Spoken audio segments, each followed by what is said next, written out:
Hello friends, જો આજે આપણે બનાવીશું લીલી તુવેર, સિઝનની પહેલી તુવેરની વઘારેલી ખીચડી.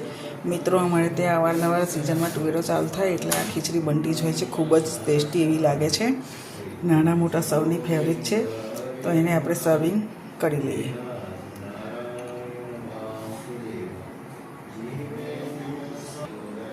જો મિત્રો, ખૂબ જ સરસ એવી દેખાય છે. જો મિત્રો, વઘારેલી ખીચડી સાથે આપણે કઢી બનાવી છે.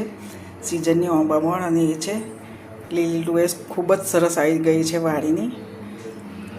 તો મને થયું કે ચાલો આજે આપણે આજ ખીચડી બનાવી લઈએ.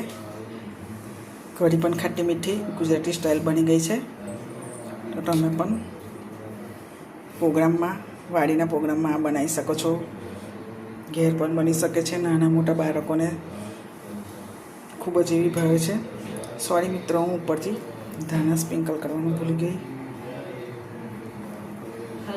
શિયાળાની ઠંડી ઠંડી ઋતુમાં આવી ખીચડી ખાવાની ખૂબ જ મજા આવે છે મિત્રો. આંબા મોર સાથે કઢી અને ખીચડી, વેજીટેબલ બધા એડ કરેલા જ છે. પણ મેન આજે મારે તુવેરના દાણા છે, લીલી તુવેરના દાણા. Thank you for watching video.